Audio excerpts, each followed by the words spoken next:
Bonjour frères et sœurs, bonne année déjà et joyeuse fête de Noël. Nous sommes dans la deuxième partie de comment sortir de la malédiction. Deuxième partie est fin, bien sûr. Et dimanche prochain, le 20, préparez-vous, je prierai pour les malades. C'est parce que le royaume de Dieu ne consiste pas seulement en parole, mais en puissance. Avez-vous une maladie quelque part, une douleur dans la tête? Êtes-vous atteint d'une pathologie chronique? Alors, ceux qui pensent que ce sont les effets placebo, ainsi de suite, vous perdez votre temps parce que Jésus guérit encore aujourd'hui. Nous prierons pour les malades dimanche prochain. Préparez-vous, dimanche prochain, nous ne serons pas longs. Nous passerons notre temps, durant les 10 minutes que nous avons, à prier pour les malades à distance. Et si vous avez la foi comme un grain de sénévé, cette montagne se déplacera et tu seras guéri au nom de Jésus-Christ. Nous avons déjà vu les malades être guéris, les cancers sauter. Nous avons déjà vu les pathologies disparaître. Donc, si vous avez la foi, dimanche prochain, nous prierons pour vous. Alors, comment sortir de la malédiction? Comment sortir de la malédiction? Effectivement, nous avions vu la semaine dernière, c'était quoi la malédiction? Mais il y a des personnes qui restent elles-mêmes dans la malédiction. Parce que, pour sortir de la malédiction, il faut d'abord prendre conscience. Et nous allons focaliser ici notre pensée sur la prise de conscience. C'est-à-dire que chacun de nous doit faire un effort d'être vraiment enseigné, instruit. La Bible déclare, la parole de Dieu dit, que le manque de connaissance n'est bon pour personne. Et mon peuple périt faute de connaissance. Ici, la connaissance est très importante. La connaissance de soi-même, la connaissance de Dieu, la connaissance de son milieu environnant, la connaissance de ce que je vais faire, la connaissance de mes origines. La connaissance est très très importante. Alors, et le livre des Proverbes nous donne quelques pistes dans Proverbes chapitre 8.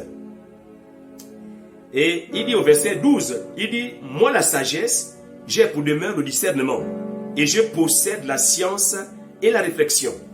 Et je possède la science et la réflexion. La science et la réflexion. C'est bien d'apprendre. C'est bien de réfléchir, d'observer. C'est bien de planifier. C'est bien d'apprendre un métier. C'est bien de comprendre le contexte dans lequel je vis. C'est bien également de faire ses études.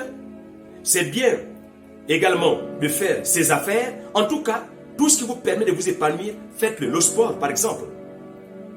Donc, ici, la bénédiction, elle est multidirectionnelle. Il n'y a pas seulement une seule direction qu'on est béni. Non, on peut être béni dans le sport. On peut être béni dans les études. On peut être béni dans les affaires. On peut être béni et béni, selon ce que Dieu a donné comme capacité. Donc, la réflexion ici est très importante. La réflexion. La science, c'est-à-dire la connaissance. La connaissance est importante.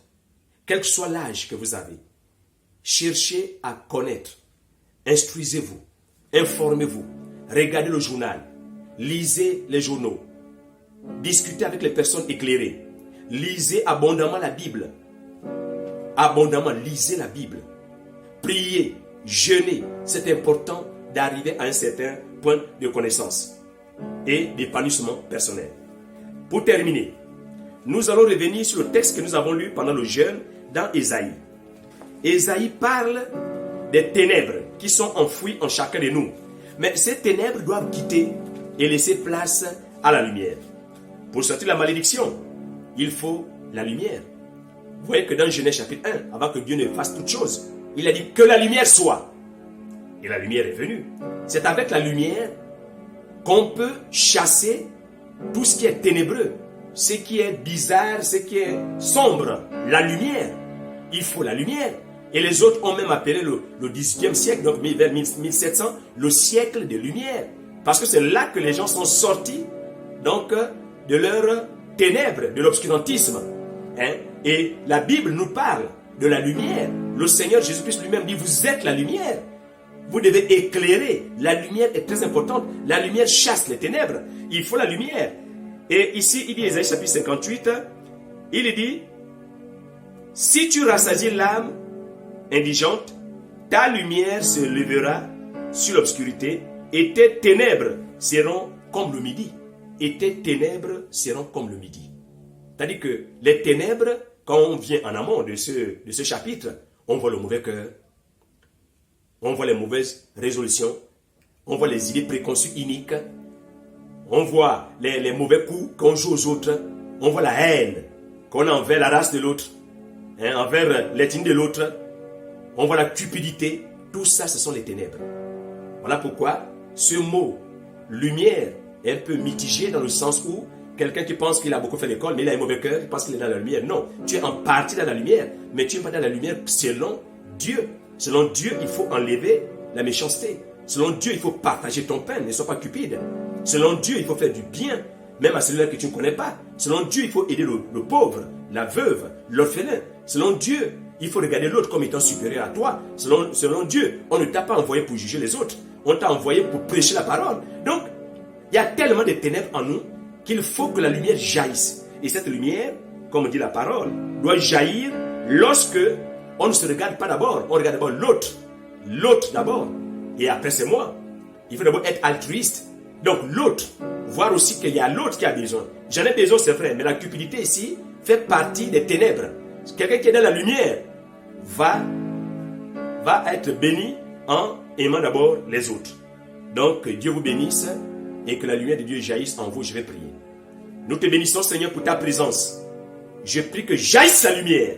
Que la lumière soit dans ceux qui écoutent cette vidéo, qui voit cette vidéo. Et que tout ce qui est ténébreux quitte, afin que cette personne puisse être complètement libre. Libre de réussir, libre d'être béni au nom de Jésus-Christ.